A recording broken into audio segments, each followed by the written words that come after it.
Oh. Pag ikaw nalaglag dito guys, sigurado patay ka.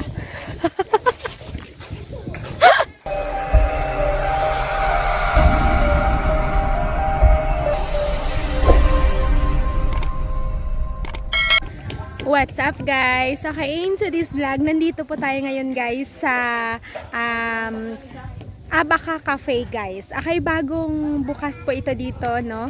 Napakaganda guys kasi nasa tuktok siya, no? Tapos nakalagay siya dyan sa tuktok, no? Pwede ka dyang mananghalian or magmerienda. So, ngayon ang tinanghalian po namin is native na manok. Yung sa akin. Kasi favorite ko yun. Tsaka yung sa asawa ko is chop suey. Ipapakita ko sa inyo guys kung bakit pinuntahan po namin talaga at maraming dumadayo dito guys, no? Kasi ang ganda-ganda ng view dito. No, ito talaga yung dinadayo ng tao dito. Yung view, no? So, ito na. Ipapakita ko sa inyo guys.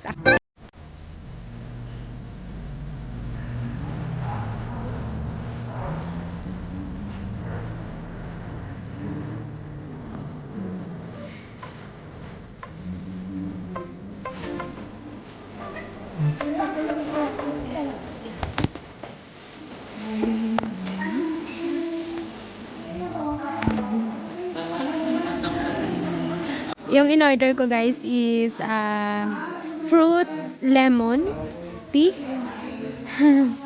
Fruit lemon tea. Tsaka yun, saka pamangkin ko is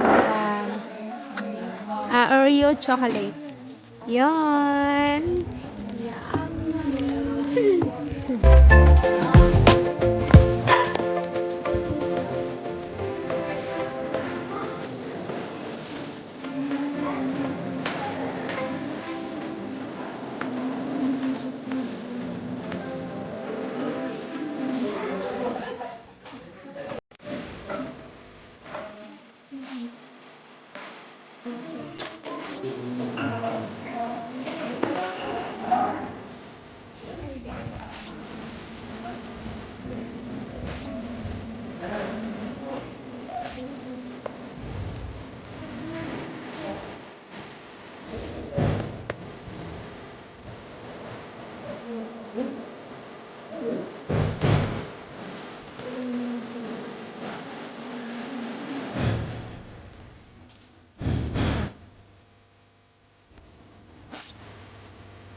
Thank you for watching. Sa susunod, sa ulitin. Sa hindi pa nakapag-subscribe, please subscribe my channel. In-hit mo na rin yung notification bell para updated ka sa ating susunod na mga video.